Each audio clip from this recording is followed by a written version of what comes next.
출애굽기 10장 21절부터 29절까지 말씀 한 절씩 교독하고 9절은 합독하겠습니다.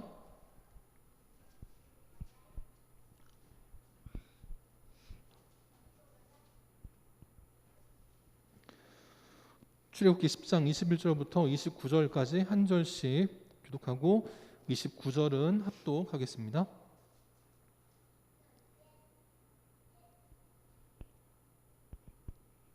교독합니다. 여호와께서 모세에게 이르시되 하늘을 향하여 내 손을 내밀어 애굽 땅 위에 흑암이 있게 하라. 곧 더듬을 만한 흑암이리라. 모세가 하늘을 향하여 손을 내밀매 캄캄한 흑암이 3일 동안 애굽 온 땅에 있어서 그동안은 사람들이 서로 볼 수 없으며 자기 처소에서 일어나는 자가 없으되 온 이스라엘 자손들이 거주하는 곳에는 빛이 있었더라. 바로가 모세를 불러서 이르되 너희는 가서 여호와를 섬기되 너희의 양과 소는 머물러 두고 너희 어린 것들은 너희와 함께 갈지니라. 모세가 이르되 왕이라도 우리 하나님 여호와께 드릴 제사와 번제물을 우리에게 주어야 하겠고 우리의 가축도 우리와 함께 가고 한 마리도 남길 수 없으니 이는 우리가 그 중에서 가져다가 우리 하나님 여호와를 섬길 것임이며 또 우리가 거기에 이르기까지는 어떤 것으로 여호와를 섬길는지 알지 못함이니이다 하나 여호와께서 바로의 마음을 완악하게 하셨으므로 그들을 보내기를 기뻐하지 아니하고 28절 제가 읽겠습니다. 바로가 모세에게 이르되 너는 나를 떠나가고 스스로 삼가 다시 내 얼굴을 보지 말라. 내가 내 얼굴을 보는 날에는 죽으리라. 모세가 이르되 당신이 말씀하신 대로 내가 다시는 당신의 얼굴을 보지 아니이리이다. 아멘. 이 시간 그들이 거주하는 곳에는 빛이 있었더라. 그들이 거주하는 곳에는 빛이 있었더라라는 제목으로 함께 하나님 말씀 나누도록 하겠습니다. 여러분 밤새 안녕하셨습니까? 네. 정말 이 한 주간 밤새 안녕하셨냐라는 말이 절로 나오는 한 주였습니다. 어제는 어떤 일이 있었냐면 그 남태평양 피지로부터 한 400km 떨어진 곳에 해저 화산이 터져 나왔습니다. 그게 그 인공위성이 촬영을 한 건데 이제 화면에 이게 조금씩 움직이는데 저 붉은색이 있는 곳이 해저 화산이 터진 겁니다. 그래가지고는 저 화산재와 함께 기운이 퍼져나갈 때 인공위성에서 찍힐 정도로 엄청난 화산이 터졌다는 겁니다. 그리고 이제 어떤 사람들이 SNS로 올린 걸 보니까 그 퉁가라고 하는 나라로부터 400km 떨어진 곳에 피지라고 하는 곳이 있는데 거기까지 폭발음이 들릴 정도였다는 거예요. 그게 가능한지는 잘 이해가 안 가는데 어쨌든 피지에 있는 사람들이 거기는 뭐 변변한 군대도 없는 곳인데 뭐 터지는 소리가 나가지고 동영상을 촬영했는데 나중에 알고 보니까 화산이 터지는 소리였다라는 겁니다. 어쨌든 그 정도고요. 해저 화산이 터지면서 어떤 일이 벌어지냐면 결국은 또 쓰나미가 몰려와서 지금 그 모든 시설들이 마비가 됐다고 합니다. 그래서 아마 발전소가 문제가 생긴 게 아니냐라는 말이 있는데 인터넷이 지금 트래픽이 아무것도 없다는 거예요. 그러니까 사람들이 핸드폰도 못 쓰고 아무것도 못 쓰고 있는 상황이다라는 겁니다. 엄청난 쓰나미가 몰려와서 지금 연락이 두절된 상태이다라는 거죠. 저 통과는 천재지변에 의한 거라면 우리나라는 이번 주에 큰 인재를 겪었습니다. 여러분 다 잘 아실 텐데 멀쩡한 우리나라 굴지에 그 대기업이 짓는 아파트 공사 현장에서 붕괴 사고가 일어났습니다. 근데 이 붕괴 사고가 일어나기 한 달 전에도 이미 안전 점검을 했는지 보니까 저기 지하 주차장 쪽이거든요. 지하에 가서 보니까 저렇게 기둥을 세워놓은 곳에 그냥 콘크리트가 시멘트가 다 무너져 있는 겁니다. 철근이 겨우 버티고 있는 그런 상황이라는 거예요. 또 천정은 또 어떠냐? 천정도 저렇게 철근들은 있지만 시멘트가 다 그냥 떨어져 내리는 상황이라는 겁니다.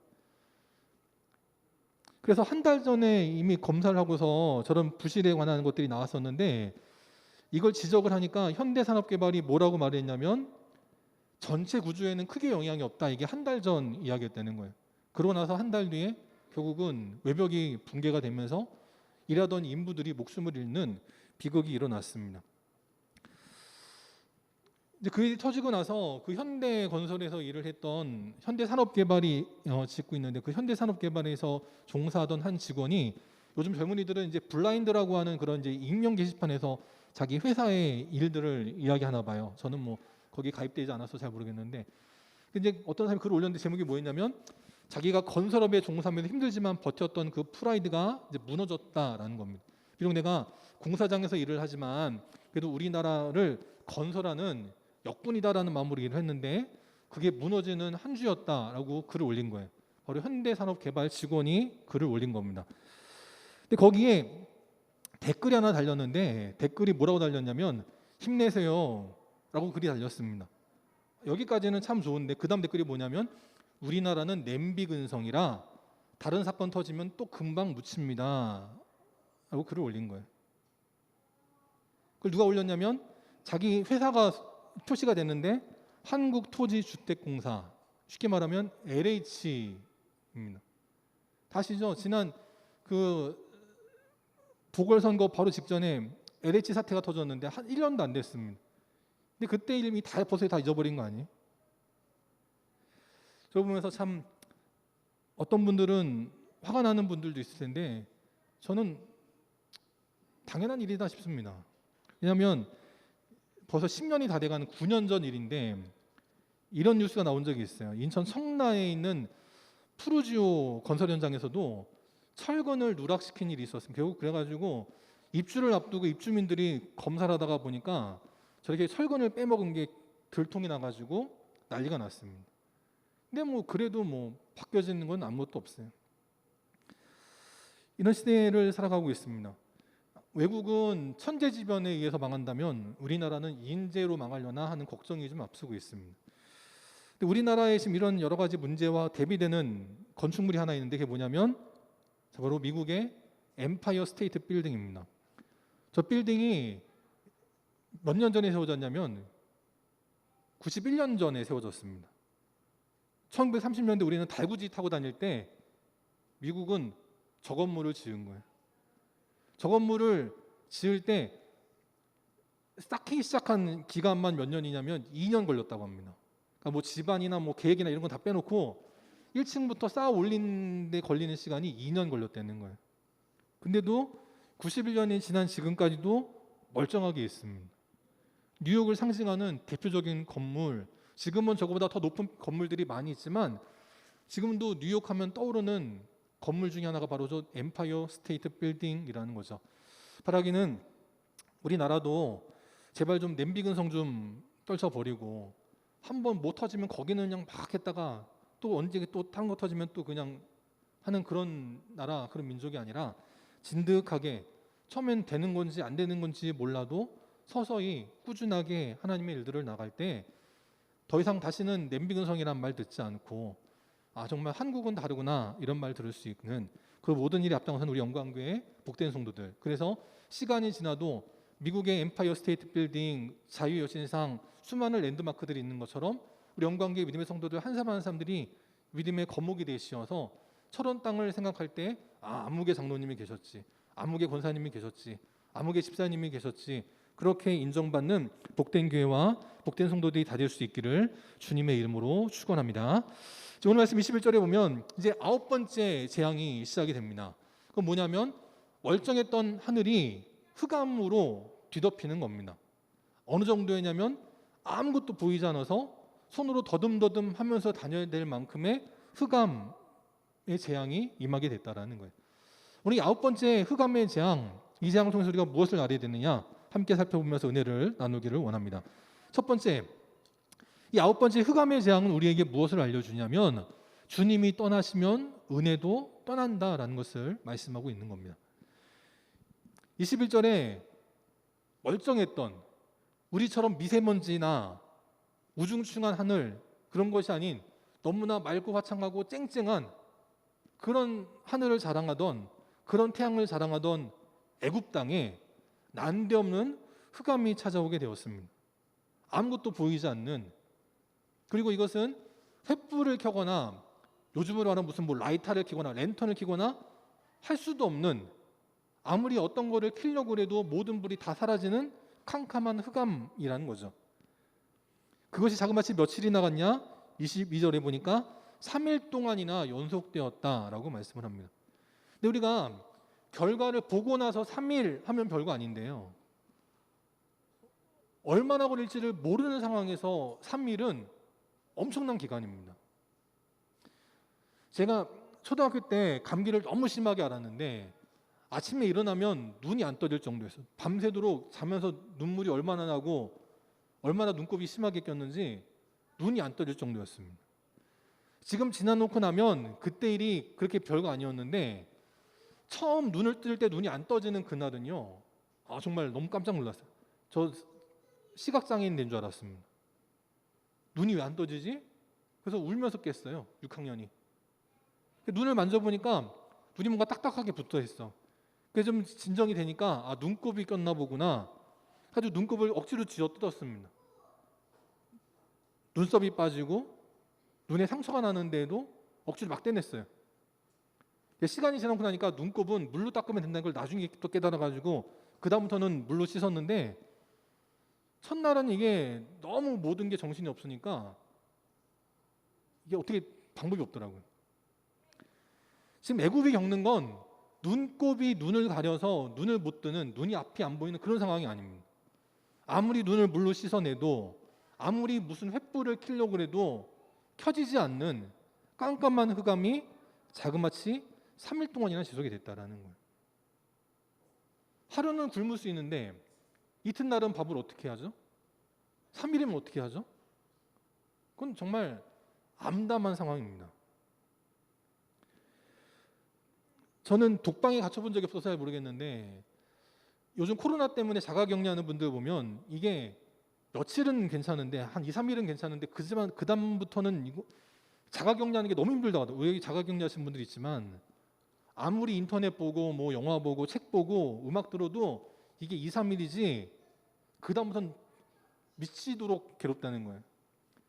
내 눈이 보이고 시간을 보낼 거리가 있는데도 자가격리한 것도 괴로운데 감옥에서 죄수들이 독방에 갇히면 그렇게 미친다고 합니다. 눈이 보이는 데에도 창으로 밖에 햇빛이 들어오는 데에도 며칠을 독방에 갇혀 있으면 미친다는 거예요. 근데 그런 수준이 아니고 아무것도 안 보이는, 불을 켜려고 해도 켤 수 없는 그런 깜깜한 흑암이 언제 끝날지도 모르는데 계속된다는 것은 사람으로 하여금 미치게 만드는 일이라는 겁니다. 23절에 보니까 얼마나 흑암이 심했냐면 서로 볼 수 없고 그래서 감히 일어나려고 하지도 못했다는 거예요. 아무것도 보이지 않으니까 움직이다가 괜히 뭐에 걸려 넘어질까봐, 다칠까봐 엄두가 나지 않아서 서로가 얼어붙은, 그게 겨우 방바닥을 기어다니면서 만지는 그런 수준이었다는 거예요. 이 말씀 묵상할 때 여러분 그냥 불이 나가는 수준으로 생각하시면 안 된다는 거예요. 달빛, 별빛, 다른 집의 전등빛, 그걸로 뭔가 좀 어스름하게라도 보이겠지 하는 수준이 아니고요.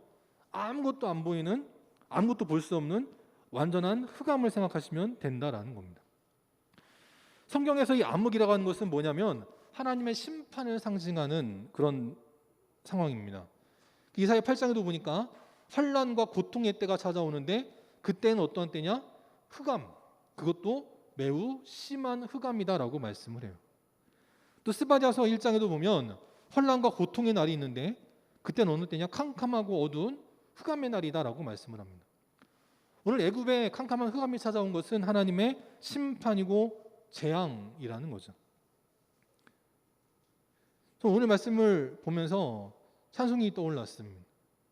죄 가운데 사는 사람은 그 눈이 어두워도, 하나님을 떠나니까 죄 가운데 거하게 되고 그럼 그 인생은 눈이 어두워지는 거예요. 단순하게 물건이 두 개로 보이고 좀 어스름하게 보이는 그런 수준이 아니고요. 아무것도 안 보이는 완전한 흑암을 말씀하고 있습니다. 그 흑암에서 벗어나는 길은 뭐냐? 예수 그리스도를 믿음으로 죄악이 씻겨질 때 눈이 밝아지게 되더라 라고 말씀하는 거예요. 이 시대에 소망을 잃어버리고 어떻게 살아야 할지 몰라서 방황하는 이들이 너무나 많이 있습니다. 이제 우리나라도 마약 청정 국가가 아니라고 하는데 미국 필라델피아에 가면 대낮에 거리 한복판에서 저렇게 마약에 찌들어 있는 젊은이들이 너무나 많이 있다고 합니다. 20대, 30대 때 꿈이 있고 열정이 있고 하고 싶은 것들이 많은 그때에 아무것도 할 수 없어서 마약의 인생을 맡기고 저렇게 길거리에서 저런 인생들이 많이 있다는 거예요. 여자들도 저러고 있어요. 다리가 풀려가지고 저렇게 짝다리 짚는데 저러고 서 있습니다. 어떤 사람은 더 이상 걷지도 못하는 상황인데도 목발을 짚고라도 내가 마약을 하겠다. 어떤 사람은 마약에 취해서 이렇게 길거리에 저렇게 너저분하게 누워있는 경우들이 많이 있다는 거예요. 하나님을 떠나니까 인생의 소망을 잃어버리고 비록 눈은 보이지만 영적으로는 눈이 보이지 않는 애굽의 9번째 재앙 같은 캄캄한 인생을 살아가는 흑암의 인생을 살아가는 안타까운 이들이 있다는 거예요. 일본은 어떠냐? 일본은 저렇게 대놓고 마약을 하진 않지만 일본에는 이런 말이 있습니다. 히키코모리라는 말이 있어요. 아마 들어보신 분들 계실 텐데 은둔자입니다. 은둔자. 집 밖에 나가질 않는 거예요. 자라날 때에는 꿈이 있었는데 막상 대학에 가려고 하는데 떨어져. 직장에 다니려고 했는데 떨어져. 직장에 어렵게 들어갔는데 들어가 보니까 내가 꿈꿨던 일이 아니야. 미래가 보이지 않아. 그러니까 자기 방 안에서 나오질 않는 거예요. 부모님이 계실 때에는 부모님한테 얹혀가지고 자기 방에서 저러고 살아가고 부모님한테 쫓겨나거나 부모님이 안 계시면 자기가 그냥 어디 우리 말하면 고시촌 같은 데 가가지고 거기서 아르바이트로 겨우겨우 연명하면서 저러고 사는 일이 너무나 많이 있다는 거예요. 저게 일본만의 일이 아니죠. 우리나라도 저런 일들이 점점 늘어나고 있습니다. 꼭 직장이 어렵고 미래가 보이지 않아서 그러냐? 그렇지 않더라고요. 지금부터 10년 전에 인천에 한 자유공원이라는 곳이 있는데 메가더 장군이 상륙한 것을 기리는 자유공원이 있는데 거기 노숙자 한 분이 경찰서에 찾아가서 분신물을 신고했습니다. 그러니까 노숙자가 왔으니까 경찰도 우습게 봤을 거 아니에요. 뭘 잃어버렸다고 왔으니까. 뭘 잃어버리셨어요? 그럴 때는 그냥 자기 옷을 잃어버렸다든지 깡통을 잃어버렸다든지 그럴 줄 알았는데 노숙자가 뭐라고 말하냐면 내 가방을 잃어버렸는데 그 가방에 1,000만 원이 들어있다라고 말하는 겁니다. 노숙자가 1,000만 원 잃어버렸다니까 얼마나 우습게 봤겠어요. 거짓말하지 말라고. 그런데 저 노숙자가 자기 주민번호를 불러줍니다. 주의해 보세요. 그 주의해 보고 나니까 노숙자한테 얼마의 돈이 있었냐면 50억 원이 있었던 거예요. 매달 은행 이자만 1,400만 원이 들어온다고 합니다. 놀라지도 않으시는데 여러분 매달 통장에 1,400만 원이 찍히면 여러분 어떻게 살고 싶으세요? 하고 싶은 거 많지 않겠어요? 그런데 저 사람은 잘 살던 집안의 사람이었어요. 부모님이 돌아가시면서 재산을 물려받아서 처음에는 나도 뭔가 번듯하게 한번 해봐야지 사업을 했는데 망한 겁니다. 그러니까 이 사람이 겁이 난 거예요. 무너지게 내린 겁니다. 난 뭘 하면 안 되는 인생이구나. 처음에는 호텔에서 전전긍긍했는데 그것도 뭔가 불편해.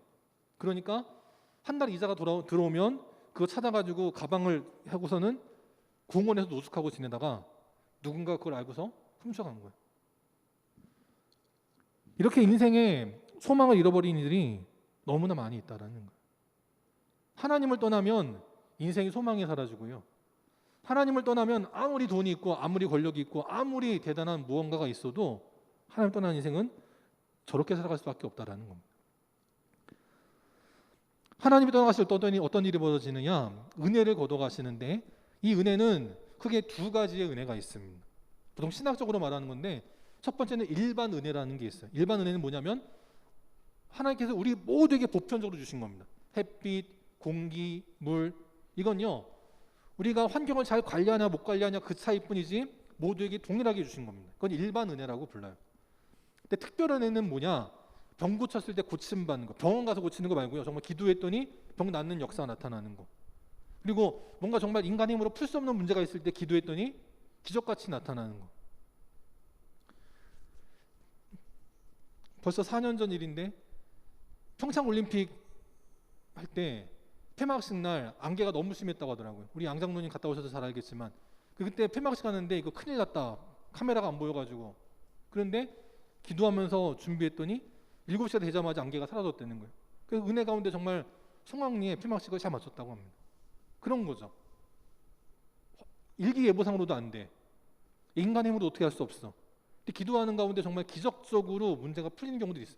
이게 특별 은혜라는 겁니다. 기도하지 않는 자, 믿음이 없는 자에게 특별 은혜를 걷어가시는 건 당연한 일인데 하나님이 떠나갈 때 특별 은혜뿐만이 아니고 이렇게 모든 게 흑암으로 변한다는 겁니다. 지금 그 통가라고 하는 그 나라도요. 그 전날까지만 해도 모두가 깨끗한 바다를 바라보면서 먹고 살 걱정을 안 하고 살았어요. 바다에 나가면 널린 게 물고기인데 이렇게 맑은 하늘이 있는데 농사를 짓지 못할 게 뭐 있어. 근데 하루 한순간 갑자기 화산이 터지면서 모든 게 무너졌어. 하나님을 떠나가는 자에게 이러한 은혜가 떠나가는, 그동안 내가 내 것이라고 생각했고 정말 아무것도 아니라고 생각했던 그것들도 떠나가 버리는 완전한 흑암의 재앙이 임하게 된다라는 거예요. 그리고 이 하나님이 떠나갔을 때 어떤 일이 벌어지느냐, 하나님보다 더 귀하게 여겼던 세상의 신들을 심판하신다라는 겁니다. 우리가 지금 애굽의 9가지의 재앙들을 살펴보고 있습니다. 9번째까지의 재앙들은요, 애굽에 섬겼던 모든 신들을 심판하는 겁니다.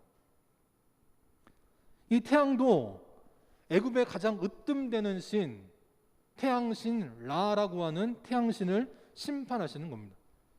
비록 3일간 뿐이지만 애굽의 어떤 햇빛도 어떤 빛도 들어오지 못하도록 하나님이 막아버리신 거예요. 마치 애굽 전체를 박스 안에 가둬놓은 것처럼 막아버리신 겁니다. 그래서 애굽이, 이집트가 태양을 믿고 살았는데 태양에 있어서 우리는 농사를 그냥 뿌리기만 해도 잘 돼.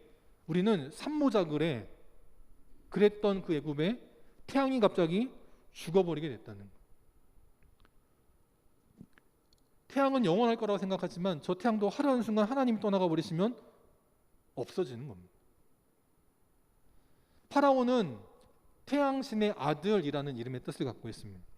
파라오는 누구를 믿고 살았냐면 태양을 믿고 살았습니다. 이 태양이 있는 한 나의 권력은 무너지지 않아. 그랬는데 하루 한순간 갑자기 멀쩡했던 태양이 사라져 버린 거예요. 그럼 누가 당황하느냐?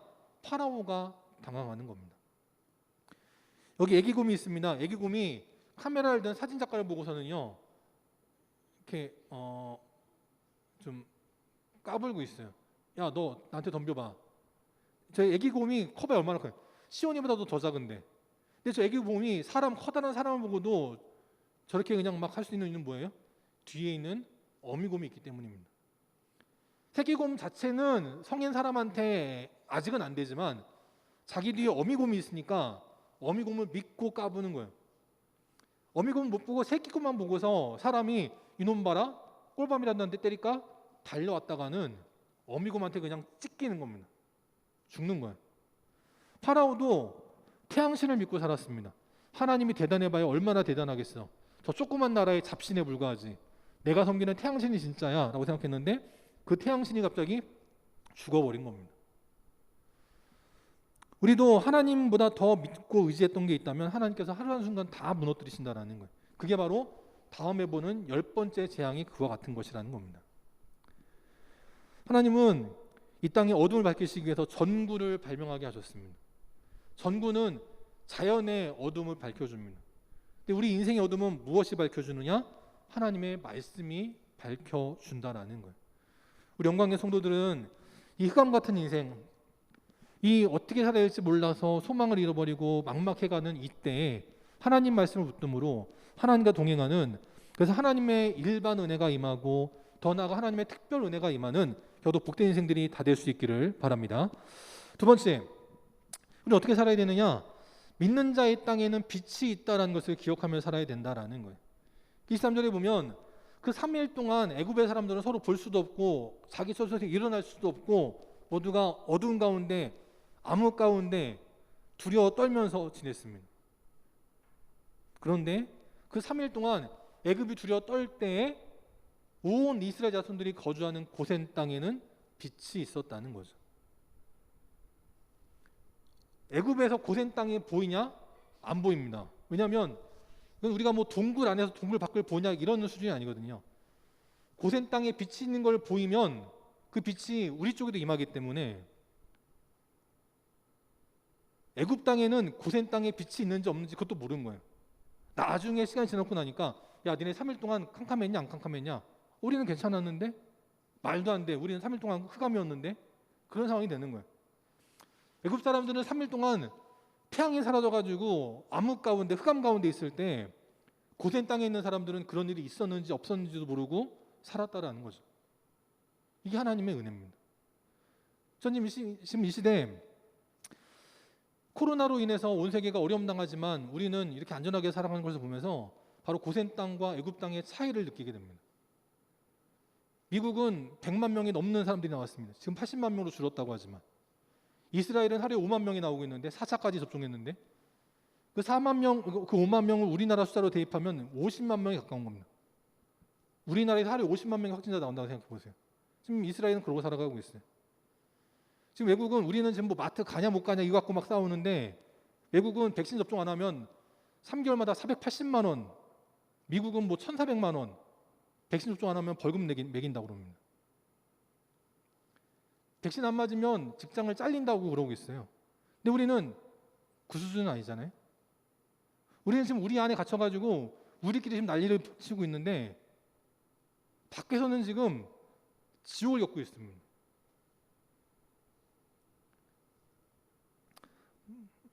좀 안타깝기도 하고 딱하기도 하고 그래요. 저는 개인적으로.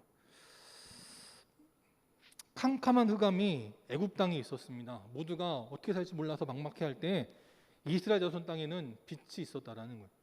남들이 어려움을 겪는지 안 겪는지 그것도 모르고 하나님의 은혜로 일상의 축복을 누리고 살아갔다라는 거예요. 전 이런 축복이 우리 영광교회 성도들과 이 철원 땅과 이 나라에 있다는 것이 진심으로 감사드리고 그 은혜를 잃어버리지 아니하는 복된 믿음의 인생들이 될 수 있기를 바랍니다. 우리도 그렇게 은혜 가운데 살려면 어떻게 되느냐? 먼저 세상에 빛이 되시는 예수님을 모시고 살아가야 된다라는 거예요. 그 예수님이 세상에 계실 때에는 세상에 빛이 있었다라는 겁니다. 또 예수님 말고 누가 또 빛이 되시느냐? 하나님이 빛이시다라고 말씀하세요. 하나님이 계시는 나라, 하나님이 계시는 철원 땅, 하나님이 계시는 성도와 그 교회는 어둠이 조금도 있지 아니하다라고 말씀하고 있는 겁니다. 하나님께서 우리 가운데 거하실 때 어떤 일이 임하냐면 민수기 6장에 나오는 것처럼 하나님께서 그 얼굴을 우리에게 비춰주신다는 거예요. 그럼 영광의 빛이 우리 가운데 임한다는 겁니다. 얼굴을 우리에게 향하여 드사가 아니고 얼굴을 우리에게 비추신다는 얘기는 빛이 임한다라는 거예요. 하나님의 영광의 빛이 임할 때 우리에게는 복이 임하고 은혜가 임하고 평강이 임한다라고 말씀을 하고 있어요. 이렇게 하나님께서 우리를 사랑하고 계십니다. 여러분을 사랑하고 계세요. 여러분을 통해 이 철원 땅과 이 나라를 사랑하고 계십니다. 근데 우리가 할 일은 뭐냐? 먼저 우리는 빛을 통해 서로를 보는 인생들이 되어야 되는 겁니다. 애굽 사람들은 빛이 없으니까 서로를 볼 수 없었다고 말을 해요. 서로가 어떻게 살아가는지도 모릅니다. 근데 이스라엘 사람들은 서로를 볼 수 있어요. 서로가 안전하고 서로가 평안하고 서로가 복된 가운데 살아가는 것을 알 수 있습니다.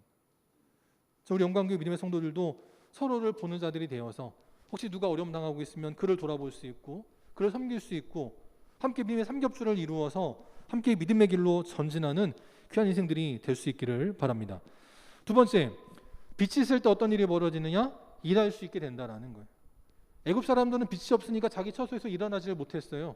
밥도 못해, 농사도 못 지어, 군대도 나라를 못 지켜, 아무것도 못하고 있을 그때 이스라엘 사람들은 태연하게 일상의 생활을 누렸다는 거예요. 밭에 나가서 일을 하고 양떼, 소떼를 지키고 집안일을 돌보고 우리도 빛이 임할 때 믿음의 사명을 감당하게 된다는 겁니다. 왜냐?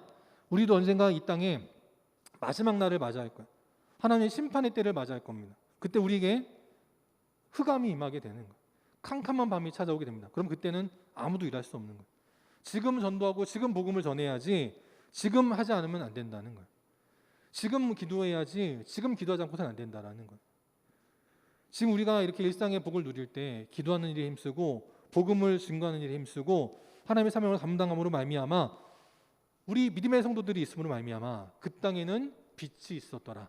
그 땅에는 은혜와 평강이 있었더라 라고 좋은 소문나는 겨우도 복된 인생들 될 수 있기를 바랍니다. 세 번째, 그래서 우리 어떻게 되느냐? 하나님의 은혜를 망각하지 말고 살아가야 된다라는 거예요. 바로는 모세에게 이 흑암을 좀 멈춰달라고 간청했습니다. 그래서 3일 만에 흑암이 끝나버렸습니다. 그러고 나서 또 바로는 또 어떻게 하느냐?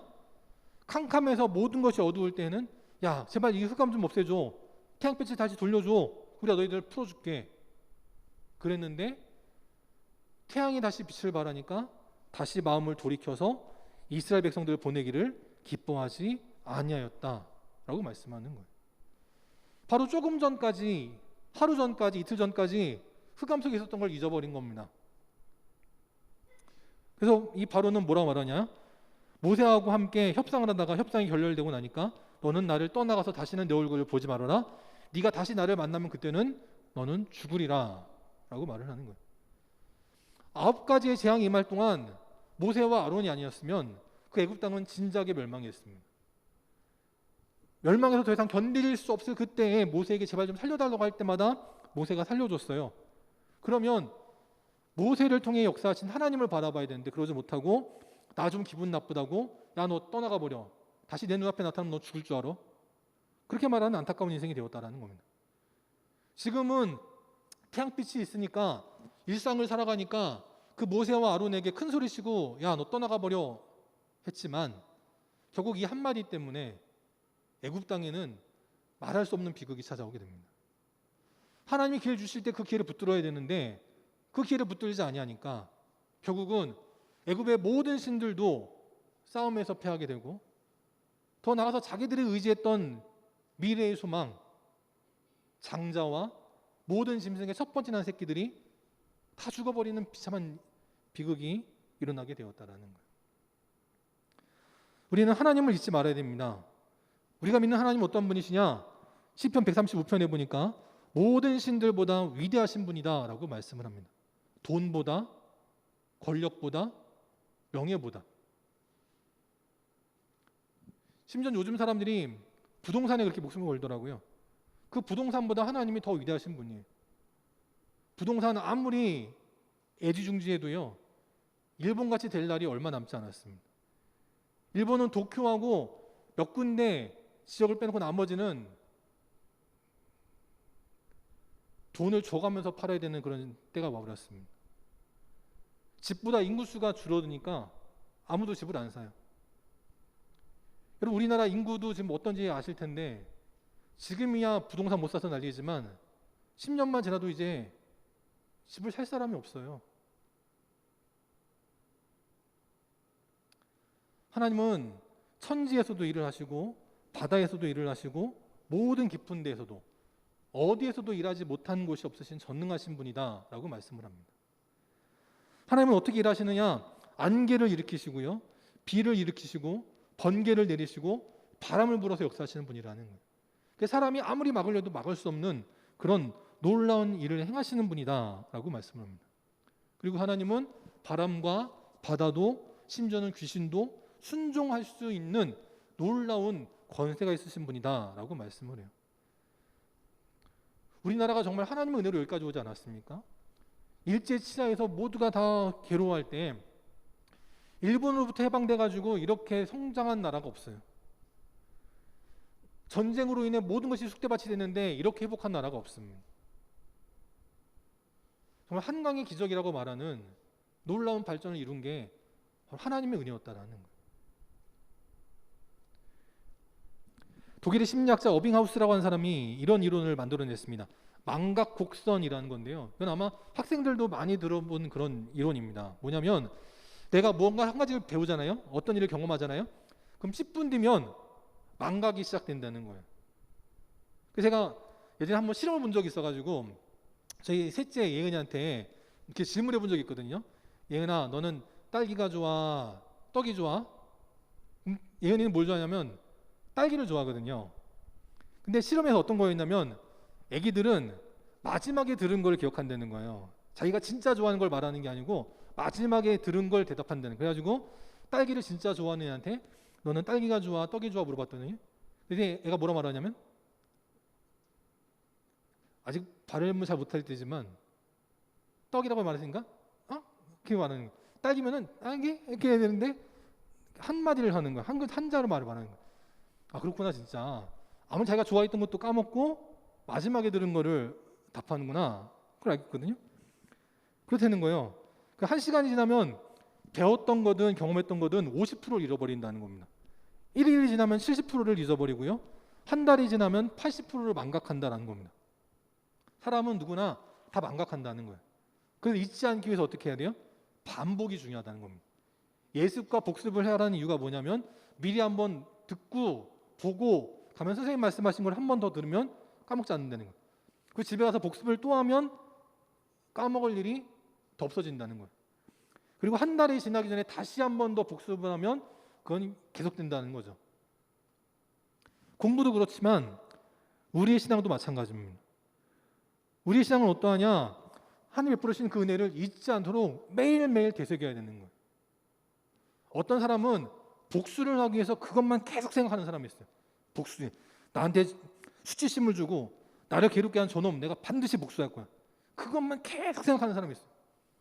그럼 그 인생은요, 불행한 거죠. 이렇게 일상이 평안하고 나라가 발전하고 있고 우리 사랑하는 가정과 자녀가 주 은혜 가운데 살아가고 있는데 하나님 주신 은혜는 잊어버리고 뭔가 사소한 거 하나에만 잡혀가지고 그것만 생각하고 언제 복수하나, 내가 언제 저놈한테 내가 안 갚으나, 그럼 그 인생은 스스로 지옥을 살아가는 거라는 겁니다. 영광계 믿음의 성도들도 때로는 억울한 것도 있고 속상한 것도 있고 괴로운 것도 있고 답답한 것도 있고 수많은 일들이 있겠지만, 그러나 그 모든 것들보다 뛰어난 하나님의 은혜를 잊지 아니하고 주님과 동행하는 겨우도 복된 인생들 될 수 있기를 바랍니다. 그러면 지금 세계는 화산으로 인해서, 쓰나미로 인해서, 심지어는 그 쓰나미가 피지를 지나서 뉴질랜드하고 호주를 지나서 일본까지 밀려온대요. 어제 그래서 쓰나미 막 긴급 경보 내리고 막 TV가 방송을 중단하고 그런 일들이 일어났습니다. 근데 그 일본 때문에 우리는 안전하잖아요. 일본의 쓰나미를 다 막아주니까 우리는 안전하게 살아가고 있습니다. 생각해보면 모든 게 다 은혜이고 감사인 거예요. 감사만 잘해도 어떤 일이 벌어지느냐? 시편 50편에 보니까 감사로 제사를 드리는 자가 나를 영화롭게 하나니라고 말씀을 하고 있어요.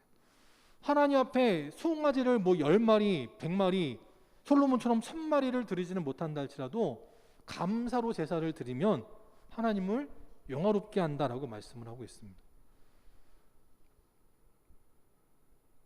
돈 많이 드려야만 하나님께 영광 돌리는 게 아니에요. 돈은 아무리 드려도 그 입에서 불평과 원망이 끊이지 않는 인생은 하나님을 영화롭게 할 수가 없습니다. 저도 자녀를 키우고 있는데 저희 아들이 어렸을 때는 저희 집이 되게 부자인 줄 알았거든요. 왜냐하면 아들이 TV 보다가 무슨 장난감이 사고 싶을 때 아빠 저거 사줘 그러면 저는 째깍째깍 사줬습니다. 왜냐하면 아빠가 해줄 수 있는 게 있고 못 해주는 게 있기 때문에 아빠가 해줄 수 있는 건 다 해줄게. 근데 못 해주는 건 어쩔 수 없어. 그렇게 말하면 사줬거든요.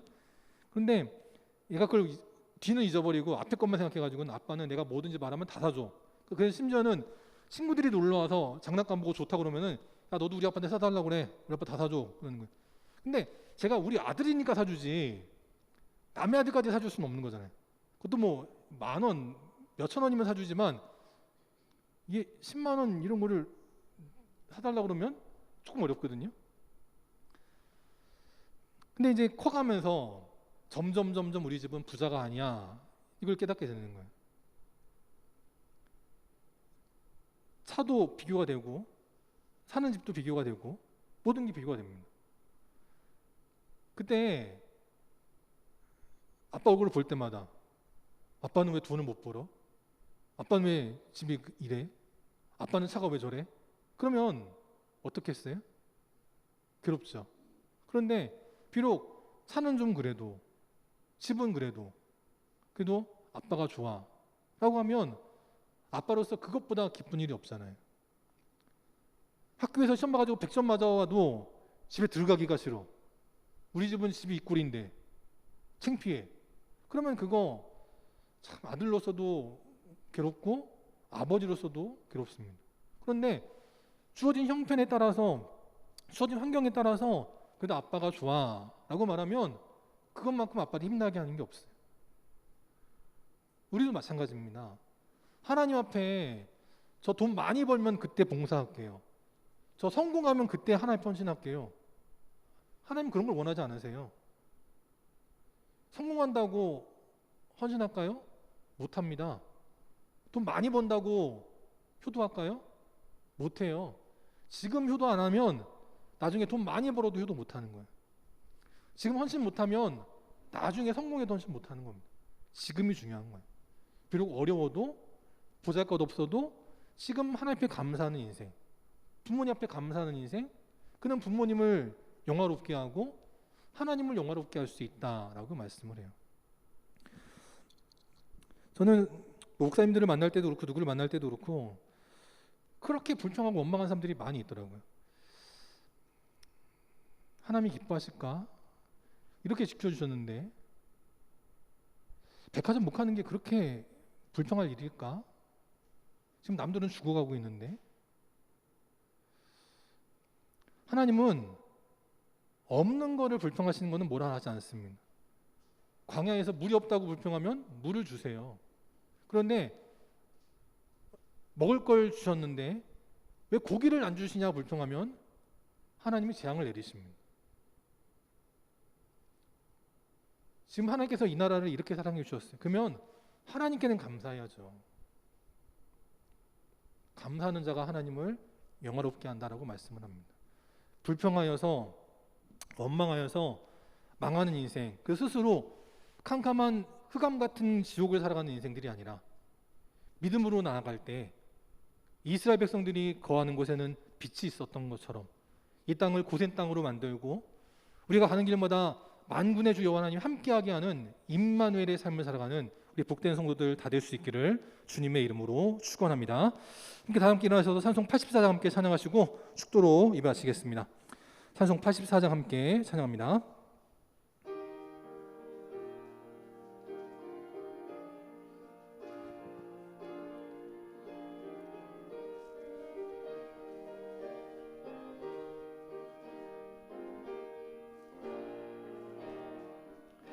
온 세상이 캄캄하여서 참 빛이 없었더니 그 빛나는 영광 나타나 온 세상 빛이었네. 영광 영광의 주 영광 영광의 주 밝은 그 빛 내게 비추었네. 영광 영광의 주 영광 영광의 주 이 세상의 빛은 오직 주 예수님. 주 말씀을 믿는 사람은 그 마음이 시원하고 주 명령을 준행하는 자 그 길이 환하겠네. 영광 영광의 주 영광 영광의 주 밝은 그 빛 내게 비추었네.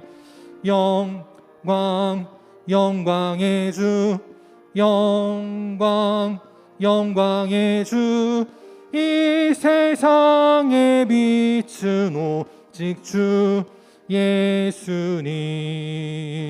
죄 가운데 사는 사람은 그 눈이 어두워도 그 죄악을 씻는 날에는 그 눈이 밝아지네. 아멘. 영광 영광 영광의 주 영광 영광의 주 밝은 그 빛 내게